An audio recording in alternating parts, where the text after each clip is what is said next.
ಇದೇ ವಿಚಾರವಾಗಿ ಒಂದು ಬ್ರೇಕಿಂಗ್ ನ್ಯೂಸ್ ಇದೆ. ತುಮಕೂರಲ್ಲಿ ಪರಮೇಶ್ವರ್ ಬಂಡಾಯ ಶಮನ ಕಸರತ್ತು ಜೋರಾಗಿ ನಡೆಸ್ತಾ ಇದ್ದಾರೆ. ಖಾಸಗಿ ಹೋಟೆಲ್ನ ಬಳಿಕ ರಫೀಕ್ ಅವರ ಮನೆಗೆ ಸಭೆ ಶಿಫ್ಟ್ ಮಾಡಲಾಗಿದೆ. ತುಮಕೂರಿನ ಮಾಜಿ ಶಾಸಕ ರಫೀಕ್ ಅಹಮದ್ ಅವರ ಮನೆಯಲ್ಲಿ ಸಭೆ ಮಾಡಲಾಗ್ತಿದೆ. ಡಿಸಿಎಂ ಡಾಕ್ಟರ್ ಜಿ ಪರಮೇಶ್ವರ್ ಹಾಗೆ ಜೆಡಿಎಸ್ ಸಚಿವ ಶ್ರೀನಿವಾಸ್, ಮಾಜಿ ಸಚಿವ ಟಿಬಿ ಜಯಚಂದ್ರ, ಮಾಜಿ ಶಾಸಕ ಶಫಿ ಅಹಮದ್ ಎಲ್ಲರೂ ಕೂಡ ಭಾಗಿಯಾಗಿದ್ದಾರೆ. ರಫೀಕ್ ಅವರ ಮನೆಗೆ ಕಾರ್ಯಕರ್ತರಿಗೆ ಪ್ರವೇಶ ಇಲ್ಲ. ಈ ಪ್ರಮುಖ ನಾಯಕರೆಲ್ಲರೂ ಕೂಡ ನಾಳಿನ ವಿಚಾರಗಳು ಏನಾಗಬಹುದು, ಈ ಬಂಡಾಯದ ಬಿಸಿ ಏನೀಗ ತುಮಕೂರು ಕಾಂಗ್ರೆಸ್ನಲ್ಲಿ ಉದ್ಭವ ಆಗಿದೆ, ಅದನ್ನ ಶಮನಗೊಳಿಸೋದು ಹೇಗೆ, ಮುದ್ದಹನುಮೇಗೌಡರ ಮನವೊಲಿಕೆ ಹೇಗೆ, ಕಾರ್ಯಕರ್ತರ ಮನವೊಲಿಕೆ ಹೇಗೆ, ಎಲ್ಲ ವಿಚಾರವಾಗಿ ಚರ್ಚೆ ನಡೆಸುವಂತ ಸಾಧ್ಯತೆ ಇದೆ.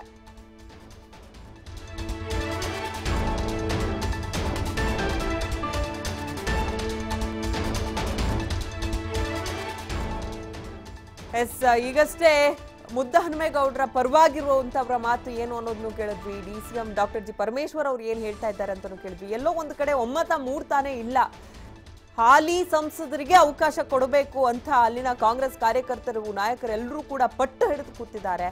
ಹಾಗಾಗಿ ತುಮಕೂರಿನಲ್ಲಿ ಪರಮೇಶ್ವರ್ ಅವರು ಬಂಡಾಯ ಶಮನದ ಕಸರತ್ತನ್ನ ನಡೆಸ್ತಾ ಇದ್ದಾರೆ. ಖಾಸಗಿ ಹೋಟೆಲ್ನಲ್ಲಿ ಸಭೆ ಬಳಿಕ ಇದೀಗ ರಫೀಕ್ ಅವರ ಮನೆಗೆ ಸಭೆ ಶಿಫ್ಟ್ ಮಾಡಲಾಗಿದೆ. ತುಮಕೂರು ಮಾಜಿ ಶಾಸಕ ರಫೀಕ್ ಅಹಮದ್ ಅವರ ಮನೆಯಲ್ಲಿ ಪ್ರಮುಖವಾಗಿ ಮತ್ತೊಂದು ಸಭೆಯನ್ನು ನಡೆಸಲಾಗ್ತಾ ಇದೆ. ಡಿಸಿಎಂ ಡಾಕ್ಟರ್ ಜಿ ಪರಮೇಶ್ವರ್ ಅವರು, ಜೆಡಿಎಸ್ ಸಚಿವ ಶ್ರೀನಿವಾಸ್ ಹಾಗೆ ಮಾಜಿ ಸಚಿವ ಟಿಬಿ ಜಯಚಂದ್ರ, ಮಾಜಿ ಶಾಸಕ ಶಫಿ ಅಹಮದ್ ಕೂಡ ಭಾಗಿಯಾಗಿದ್ದಾರೆ.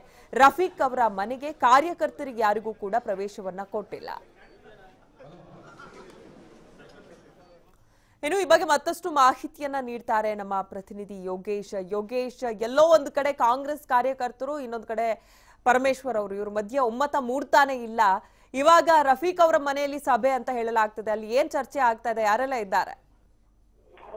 ಅಂಕಿತ, ಈಗ ತುಮಕೂರಿನ ಖಾಸಗಿ ಹೋಟ್ನಲ್ಲಿ ನಡೆದಂತ ಸಭೆಯ ಬಳಿಕ ಈಗ ನೇರವಾಗಿ ರಫೀಕ್ ಮಾಜಿ ಶಾಸಕ ಕಾಂಗ್ರೆಸ್ನ ಶಫಿ ಅಹಮದ್ ಮನೆಗೆ ಹೋಗಿದ್ದಾರೆ. ಅಲ್ಲಿ ಏನೋ ಅಲ್ಲಿ ಸಚಿವ ಶ್ರೀನಿವಾಸ್ ಕೂಡ ಅಲ್ಲಿ ಮನೆಗೆ ಬಂದಿದ್ದಾರೆ. ಒಟ್ಟು ಏನು ಈಗಾಗಲೇ ಹೇಳಿದಂತೆ ಶ್ರೀನಿವಾಸ್ ಮತ್ತೆ ಡಿಸಿಎಂ ಪರಮೇಶ್ವರ್ ಸೇರಿದಂತೆ ಒಂದು ತೀರ್ಮಾನ ಕೈಗೊಂಡಿದ್ದಾರೆ. ಏನಂದ್ರೆ ಜೆಡಿಎಸ್ ನ ಅಭ್ಯರ್ಥಿ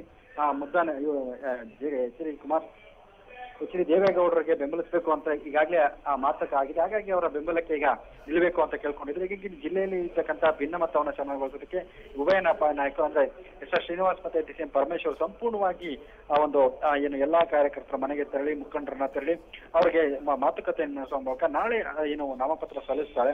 ಆ ಹಿನ್ನೆಲೆಯಲ್ಲಿ ವಾಪಸ್ ತೆಗೆಯೋದಕ್ಕೆ ಎಷ್ಟೆಲ್ಲ ಕಸರತ್ತು ಮಾಡಬೇಕು ಅಷ್ಟೆಲ್ಲ ಕಸರತ್ತನ್ನ ಮಾಡ್ತಾ ಇದ್ದಾರೆ. ಈಗ ಡಿಸಿಎಂ ಪರಮೇಶ್ವರ್ ಕೂಡ ಈಗಾಗಲೇ ಮೈತ್ರಿ ಪಕ್ಷ ಹೊಂದಾಣಿಕೆಗೆ ಒಪ್ಕೊಂಡಿರೋದ್ರಿಂದ ಅವರು ಈಗ ಇದರ ಸಂಪೂರ್ಣ ಜವಾಬ್ದಾರಿ ಹೊರಬೇಕಾಗುತ್ತೆ. ಹಾಗಾಗಿ ಇಲ್ಲಿ ಕಾರ್ಯಕರ್ತರಿಗೂ, ರಫೀಕ್ ಅಹಮದ್ ಮನೆಯಲ್ಲಿ ಕಾರ್ಯಕರ್ತರಿಗೆ ಅವಕಾಶ ಇಲ್ಲ.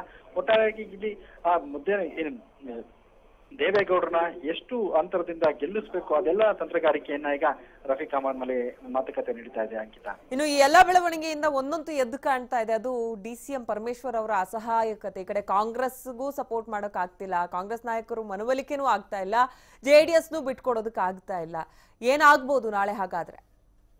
ಈಗ ಒಟ್ಟಾರೆ ಈಗ ತುಮಕೂರಿನಲ್ಲಿ ದೇವೇಗೌಡರು ಸ್ಪರ್ಧಿಸಿರೋದು ಖಚಿತ. ಹಾಗಾಗಿ ದೇವೇಗೌಡರು ಇಂಥ ನಾಮಪತ್ರವನ್ನ ಹಿಂತೆಗೆಯೋ ಮತ್ತೆ ಏನು ಕನ್ನಡದ ಹಿಂದೆ ಸರಿಯೋ ಮಾತೇ ಇಲ್ಲ. ಹಾಗಾಗಿ ನೇರವಾಗಿ ಅವರು ಡಿಸಿಎಂ ಪರಮೇಶ್ವರ್ ಹೆಗಲಿಗೆ ಜವಾಬ್ದಾರಿಯನ್ನು ಕೊಟ್ಟಿದ್ದಾರೆ. ಹಾಗೆ ಅದರ ಜೊತೆಗೆ ಜೆಡಿಎಸ್ ಇಂದ ಶ್ರೀನಿವಾಸ್ ಅವರಿಗೆ ಇದರ ಸಂಪೂರ್ಣ ಜವಾಬ್ದಾರಿಯನ್ನು ಹೊರಿಸಿದ್ದಾರೆ. ಹಾಗಾಗಿ ಇಬ್ರು ಸೇರಿ ಈ ಒಂದು ದೇವೇಗೌಡರನ್ನ ಗೆಲ್ಲಿಸಬೇಕು ಅನ್ನೋದು. ಹಾಗಾಗಿ ಏನು ಗೊಂದಲಗಳಿದ್ರು ಅದು ಅಂದ್ರೆ ಈ ನಾಮಪತ್ರ ವಾಪಸ್ ತೆಗೆಯುವಳಿಗೆ ಎಲ್ಲವನ್ನು ಕೊನೆ ಆಗ್ಬೇಕು. ಮತ್ತೆ ಇದೇ ತಿಂಗಳು 31ರಂದು ನಡೆಯುವ ಒಂದು ದೊಡ್ಡ ಬೃಹತ್ ಸಮಾವೇಶದಲ್ಲಿ ಎಲ್ಲಾ ನಾಯಕರು ವೇದಿಕೆಯಲ್ಲಿ ಹಂಚಿಕೊಳ್ಬೇಕು ಅನ್ನೋದು ಇದರ ಒಂದು ಇಂಗಿತ ಆಗಿದೆ.